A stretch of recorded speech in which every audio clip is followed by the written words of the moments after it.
जय माता दी दोस्तों, कैसे हैं आप सभी। आशा करता हूं दोस्तों आप सभी अच्छे होंगे, स्वस्थ होंगे। दोस्तों आज मैं आपको पंचाक्षरी मंत्र और षडाक्षरी मंत्र की जानकारी दूंगा और मैं आपको ये बताऊंगा कि इन मंत्रों का जप जो लोग नियमित रूप से करते हैं उनको कौन कौन सी शक्तियां प्राप्त होती हैं, किस प्रकार से भगवान शिव उनके ऊपर कृपा करते हैं और उनको दिव्य शक्तियां प्रदान करते हैं। देखिए मित्रों, पंचाक्षरी मंत्र नमः शिवाय होता है और षडाक्षरी मंत्र ओम नमः शिवाय होता है। दोनों ही मंत्र एक ही कार्य करते हैं। कई बार कुछ लोग नमः शिवाय का जप करते हैं, कुछ लोग ओम नमः शिवाय का जप करते हैं। तो जैसा आपके गुरु के द्वारा बताया गया है आपको, अगर उन्होंने नमः शिवाय का जप जाप आपको बताया तो आप नमः शिवाय का जाप करेंगे। अगर उन्होंने ओम नमः शिवाय आपको दीक्षा में दिया है तो ओम नमः शिवाय का जाप करेंगे। जैसा गुरु का जैसा गुरु का आदेश होता है, जैसा उनका निर्देश होता है, हमें वैसे ही मंत्र का जाप करना चाहिए। अब मैं आपको बताऊंगा कि जब आप ओम नमः शिवाय का जाप करना शुरू कर देते हैं तो होता क्या है कि धीरे धीरे इस मंत्र की ऊर्जा आपके चक्रों में समानी शुरू हो जाती है। शुरुआत में आपने एक माला करी, 108 बार मंत्र किया, 108 मंत्रों की ऊर्जा आपके अंदर आई। फिर आपने 3 माला का जप किया, 3 माला की ऊर्जा आपके अंदर आई। आपने 5 माला की, 5 माला की ऊर्जा आपके अंदर आई।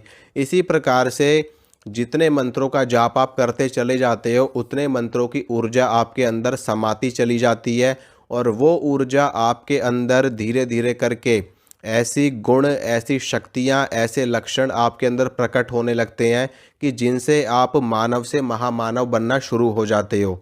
लेकिन इसमें भी कुछ नियम होते हैं।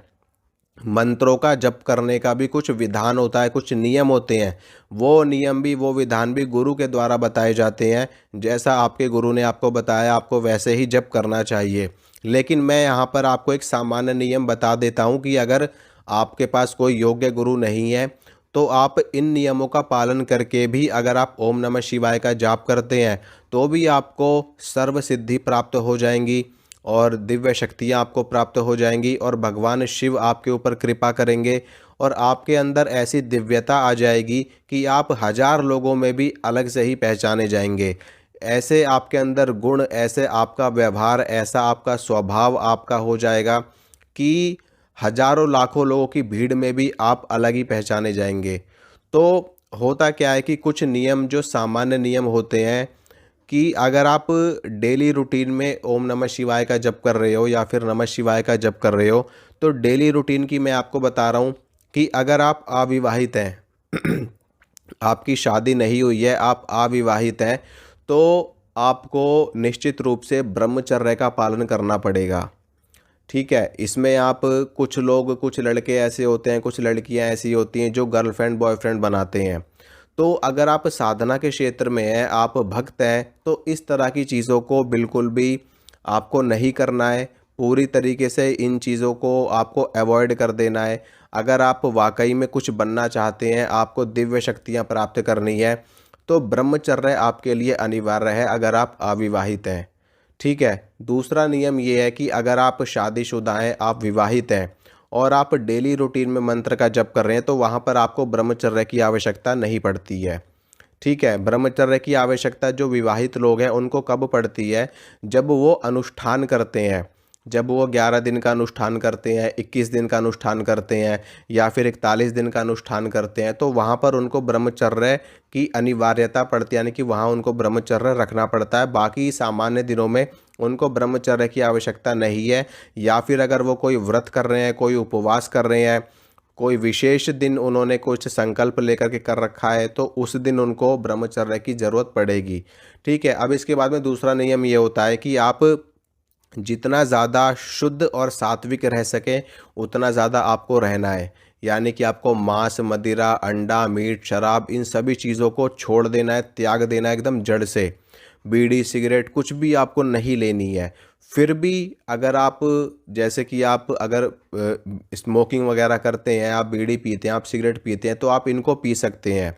इनसे आपकी साधना में कोई हानि नहीं होगी या फिर आपकी साधना का बल इनसे बिल्कुल भी कम नहीं होता है। लेकिन सिर्फ़ और सिर्फ आप बीड़ी पी सकते हैं, सिर्फ़ और सिर्फ आप सिगरेट पी सकते हैं, इससे ज़्यादा आपको कोई नशा नहीं करना है।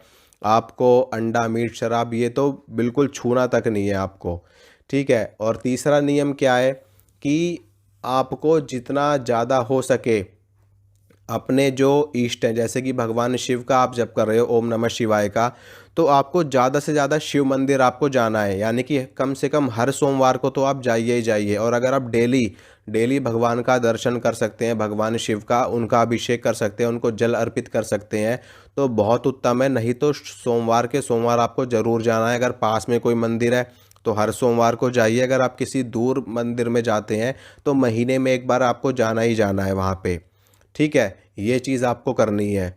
अब इसमें और एक नियम आता है कि आपको सात्विक भोजन तो लेना ही लेना है। कोशिश करना है आपको कि बाहर की चीज़ें आप बहुत ही कम खाएं। यहाँ पर मैं डेली रूटीन में बता रहा हूँ कि डेली रूटीन में सिर्फ इन 2-3 नियमों का ही आपको पालन करना है। इसके अलावा सब चलेगा इसमें, अगर आप डेली रूटीन में जब कर रहे हो। ठीक है, अगर एक तो ब्रह्मचर्य है, अगर आप अविवाहित हो, शादीशुदा हो, तो ब्रह्मचर्य की भी आवश्यकता नहीं है। दूसरा, सिर्फ और सिर्फ एक चीज़ आपको नहीं करनी है कि अंडा, मीट, शराब, नॉनवेज, ये सारी चीज़ें आपको नहीं खानी पीनी है। बाकी आप कहीं भी सो, कहीं भी बैठो, कुछ भी बात करो, बस कोशिश ये करना कि अपनी अपनी तरफ से आप जितना बेस्ट दे सकते हो उतना ज़्यादा अच्छा है। जितना ज़्यादा शुद्ध रह सकते हो उतना ज़्यादा शुद्ध रहिए, सात्विक रहिए, अपने मुख से किसी को अपशब्द मत बोलिए, गाली गलौज मत करिए, गुस्सा मत करिए, किसी का अपमान मत करिए, बड़े बुज़ुर्गों को हमेशा राम राम करिए, उनसे राम राम दुआ सलाम उनसे करते रहिए, और बड़े बुज़ुर्गों का आशीर्वाद लेते रहिए, साधु संतों का आशीर्वाद लेते रहिए, मंदिर जाते रहिए। इन सभी चीज़ों को करते हुए आपको अपने मंत्र का जप करते रहना है डेली रूटीन में। आप रोज़ की कम से कम 11 माला करो, 21 माला करो। धीरे धीरे क्या होगा कि आपके अंदर एक दिव्यता आनी शुरू हो जाएगी। मंत्र का जप, जो मंत्र की ऊर्जा है वो आपके अंदर समानी शुरू हो जाएगी, और वो ऊर्जा आपके अंदर इकट्ठी होती रहेगी, इकट्ठी होती रहेगी, और इकट्ठी होते होते वो ऊर्जा एक अपने आप में एक विस्फोटक ऊर्जा में परिवर्तित होनी शुरू हो जाएगी। यानी कि जिसको हम कहते हैं कि ना हमारी कुंडलिनी शक्ति जाग गई, हमारा मूलाधार चक्र जाग गया, ये चक्र जाग गया, वो चक्र जाग गया। इस प्रकार से वो शक्ति विस्फोटक ऊर्जा बनती चली जाएगी, और वो ऊर्जा धीरे धीरे साकार रूप लेना शुरू कर देगी। जब वो ऊर्जा पूरी तरीके से साकार रूप ले लेगी तो उसे ही कहते हैं कि हमें ईष्ट का दर्शन हो गया, हमें ईष्ट का साक्षात्कार हो गया। वहाँ से फिर आपकी शुरुआत होती है, आपको जो दिव्य सिद्धियाँ प्राप्त होती हैं, जैसे कि अणिमा, महिमा, लघिमा, गरिमा, प्राकम्य, परकाया प्रवेश, दूर श्रवण, दूरदर्शन, ठीक है, और दिव्य दृष्टि प्राप्त होना, किसी के शरीर में प्रवेश कर जाना। यहाँ तक तो बहुत ही कम साधक पहुँच पाते हैं, लेकिन मैं एक सामान्य तौर पे बता रहा हूँ जो आपको सिद्धियाँ प्राप्त हो जाएंगी, छोटी छोटी सिद्धियाँ जिन्हें हम लोक सिद्धि कहते हैं। जैसे कि अगर कोई व्यक्ति गृहस्थ है तो उसको हर कार्य में सफलता मिलनी शुरू हो जाएगी। यानी कि वो साधक कोई भी कार्य करेगा तो उसमें उसको सफलता मिलेगी, उसको उसमें हमेशा पॉजिटिव रिजल्ट देखने को मिलेंगे। उसका जो वैवाहिक जीवन होगा वो सुखमय हो जाएगा, परिवार में कोई कलह कलेश नहीं रहेगा, परिवार में किसी की अकाल मौत नहीं होगी, ठीक है, परिवार में सामंजस्य बना रहेगा, दिन दोगुनी रात चौगुनी तरक्की होनी शुरू हो जाएगी, कोर्ट कचहरी के मामलों से आप बाहर आ जाओगे। इस तरह की कोई भी नकारात्मकता आपके घर में प्रवेश नहीं करेगी, नेगेटिव एनर्जी आपको छू नहीं पाएगी।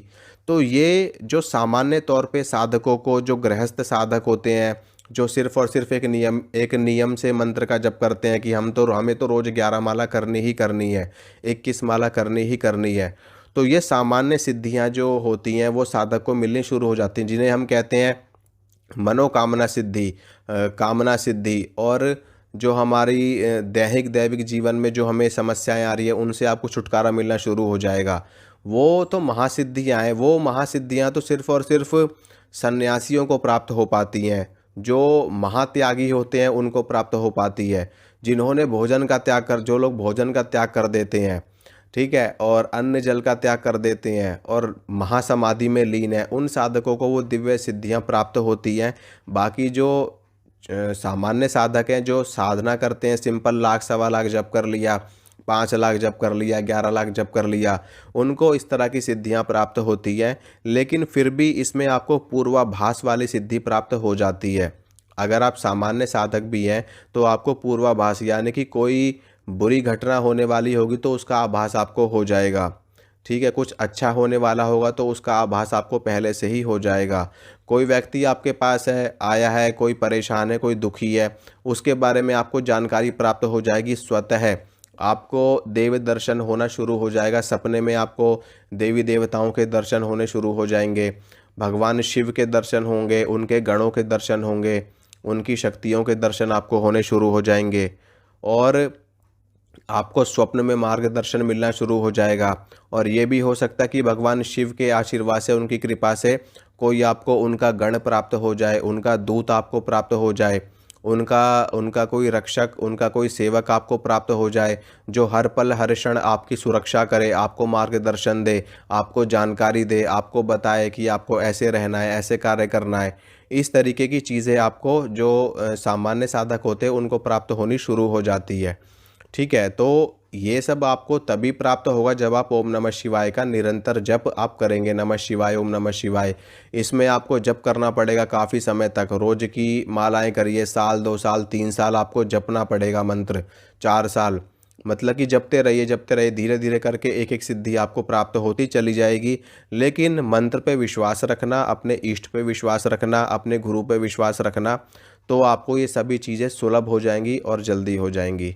आशा करता हूँ मित्रों, जो जानकारी मैंने आपको दी आपको अच्छी लगी होगी, पसंद आई होगी। इसी तरह की जानकारी मैं आपको देता रहूँगा। मिलूँगा आप सभी से अगली वीडियो में। जय माता रानी की।